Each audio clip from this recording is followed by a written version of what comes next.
कैसे आप लोग। आज मैं डिस्कशन करने वाला हूँ अपकमिंग एक आईपीओ के बारे में। और आज जिस कंपनी के बारे में बात करूंगा उसका सीधा सीधा टक्कर बड़े दिग्गज केमिकल कंपनी के साथ होने वाले है।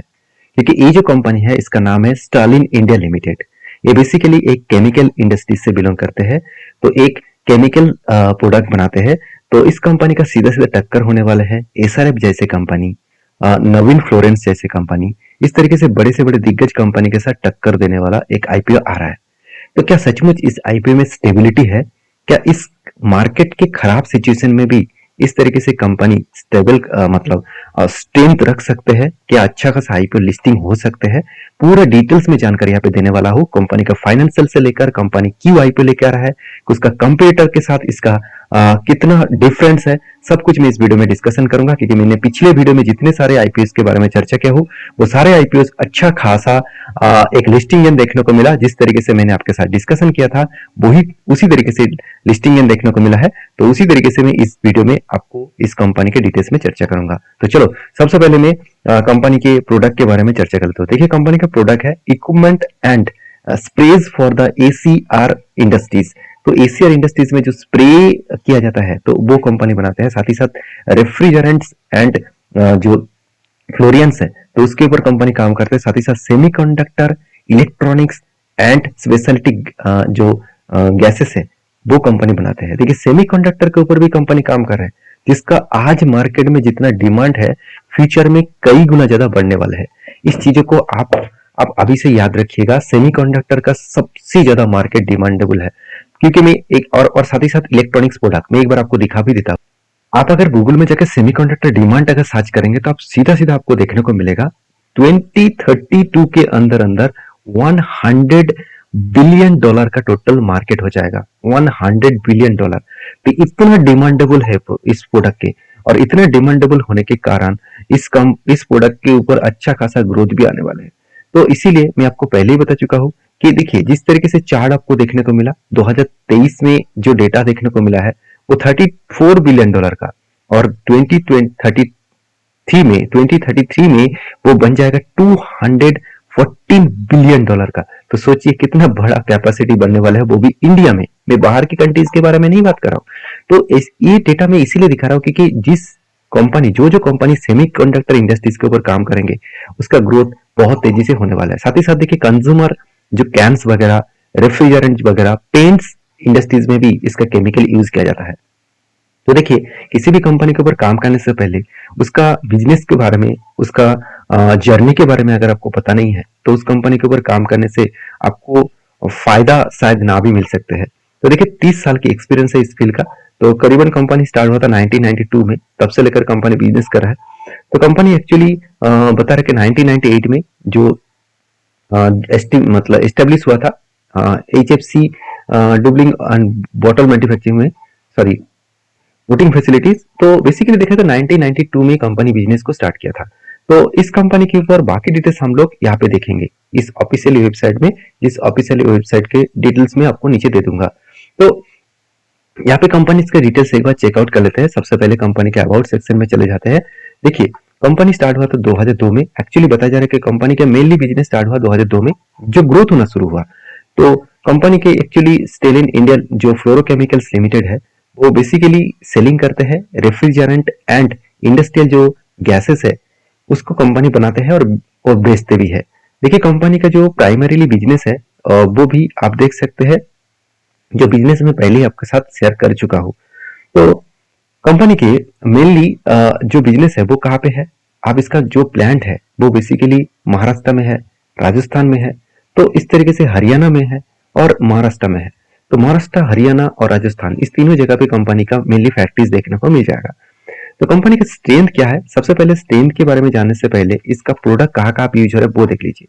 देखिए कंपनी का जो प्रोडक्ट है वेरियस इंडस्ट्रीज में यूज हो रहा है, इंक्लूडिंग सेमीकंडक्टर इंडस्ट्रीज में, सेमीकंडक्टर मैन्युफैक्चरिंग में, ऑटोमोटिव इंडस्ट्रीज में, इलेक्ट्रॉनिक्स, साथ ही साथ pharmaceuticals, health care and fire, जो मतलब फायर डिवीजन में, साथ ही साथ स्प्रे फॉर्म्स, साथ ही साथ ग्लास बॉटल्स मेकिंग के ऊपर, साथ ही साथ अल्कोहल प्रोडक्ट्स के ऊपर, सॉरी माफी चाहता हूँ, एरोसल्स प्रोडक्ट के ऊपर क्षमा चाहता हूँ, एरोसल प्रोडक्ट्स के ऊपर यहाँ पे कंपनी खुद के केमिकल्स को तैयार करके बेचते हैं। तो बहुत ज़्यादा डिमांडेबल है इस सारे सेक्टर में, क्योंकि सारे सेक्टर आज जितना डिमांडेबल है हमेशा डिमांडेबल रहेगा। तो इसका स्ट्रेंथ क्या है? स्ट्रॉन्ग मार्केट रिकॉग्नाइजेशन और साथ ही साथ business model and ability. Company बता रहा है कि जो ग्रोथ है वो कंटिन्यूसली इस कंपनी ग्रोथ अच्छा खासा हो रहा है। साथ ही साथ कंपनी का और भी कुछ कस्टमर बेसिस में यहाँ पे लॉन्ग टर्म स्ट्रेंथ के बारे में बता रहा है। तो अभी देखिए कंपनीज के जो फाइनेंशियल डिटेल्स है वो भी बहुत इंपॉर्टेंट है, उसको भी जानना बहुत जरूरी है। अगर फाइनेंशियल डिटेल्स के बारे में बात करूं तो आप यहाँ पे देख सकते हैं सीधा सीधा कंपनीज के ऊपर जो एसेट है वो 98 करोड़ था, वो धीरे धीरे करके बढ़ते बढ़ते 203 करोड़ तक पहुंचा। और करेंटली जो ईयर है, तो करेंटली ईयर चल रहा है वो वहाँ पे 235 करोड़ तक पहुंच चुके हैं। मतलब कंपनी के जो एसेट है वो हर साल बढ़ते चले जा रहे हैं। एसेट बढ़ने का मतलब कंपनी का बिजनेस बढ़ रहा है। क्योंकि देखिए मान के चलिए अगर आपका गाड़ी का बिजनेस है, आपके पास एक गाड़ी था, तो उसी तरीके से आप नेक्स्ट ईयर में और 2 गाड़ी खरीदारी किया, मतलब आपका तो एसेट तो बढ़ा। तो आपने 2 गाड़ी क्यों खरीदारी किया? क्योंकि आपको बिजनेस बढ़ा करने के लिए और आपका अर्निंग बढ़ा करने के लिए। तो इसी तरीके से एसेट बढ़ना कंपनी के लिए एक पॉजिटिव माना जाता है। और एसेट बढ़ने के साथ साथ कंपनी का रेवेन्यू बढ़ रहा है कि नहीं बढ़ रहा है? तो मैं आपको पहले एग्जाम्पल दे चुका हूँ कि एसेट बढ़ने से कुछ फायदा होगा नहीं, क्योंकि उस एसेट को यूज करके आप कितना अर्निंग कर रहे हैं वो सबसे इंपॉर्टेंट है। तो देखिए कंपनी के रेवेन्यूज भी बहुत शानदार तरीके से ग्रोथ हुआ। उसी तरीके से कंपनी के नेट प्रॉफिट में उतना खास ग्रोथ नहीं है, क्योंकि प्रॉफिटेबिलिटी 2022 में 21 करोड़ था, 2023 में 9.75 करोड़ बना और करेंटली करीबन 15 करोड़ के आसपास।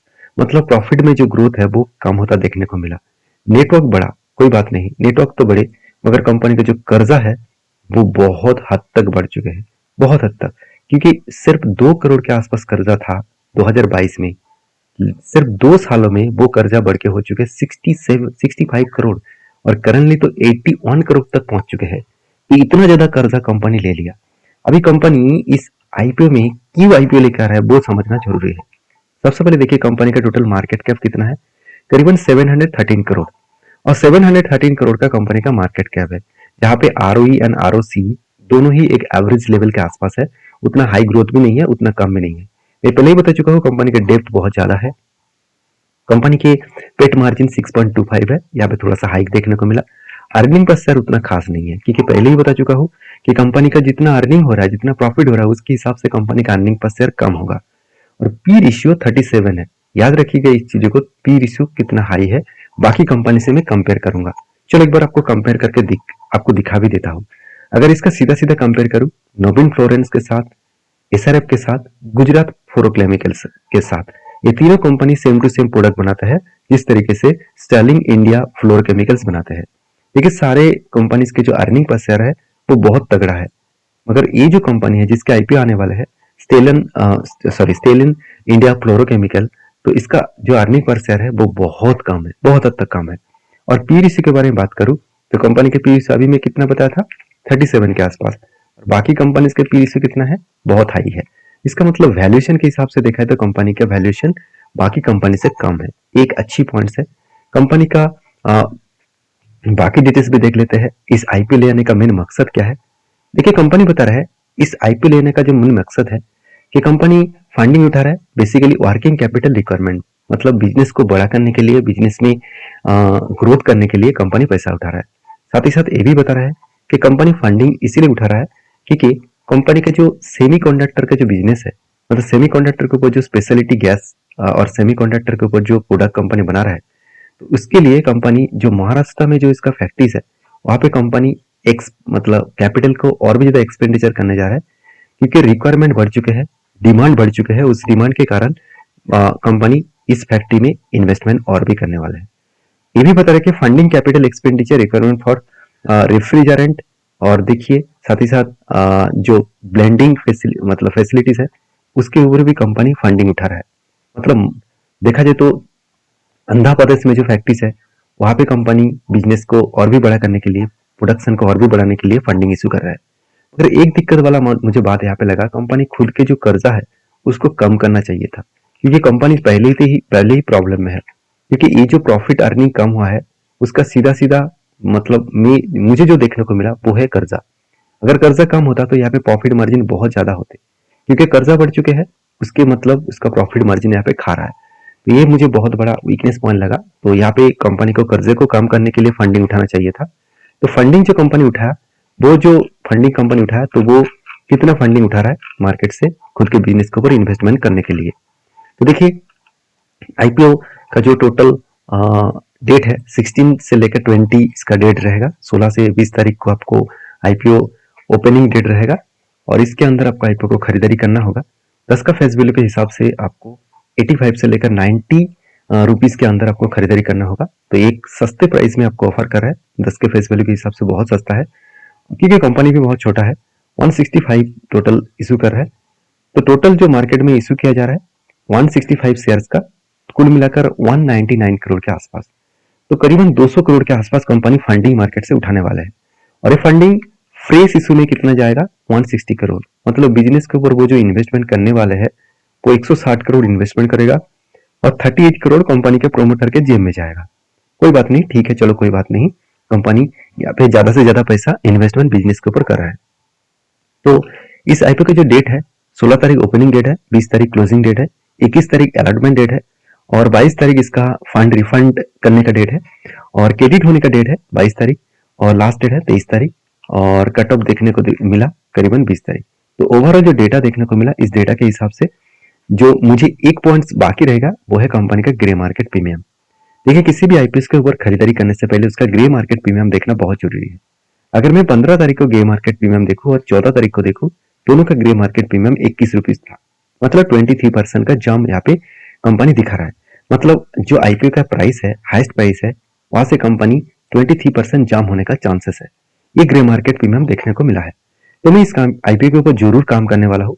तो इस आईपीओ के अगर मैं बात करूं तो मैं लास्ट डेट का मैं ग्रे मार्केट प्रीमियम देखूंगा। अगर लास्ट डेट में ग्रे मार्केट प्रीमियम अच्छा दिखे तब मैं इस कंपनी के ऊपर कुछ डिसीजन लेने वाला हूँ। तो ये टोटली एजुकेशन पर्पस में मैं सारे पॉइंट्स आपके साथ शेयर किया हूँ। तो प्लीज एक बार इस कंपनी के ऊपर वेरीफाई करना, स्टडी करना, उसके बाद काम करना। मिलते हैं नेक्स्ट वीडियो में, तब तक के लिए धन्यवाद।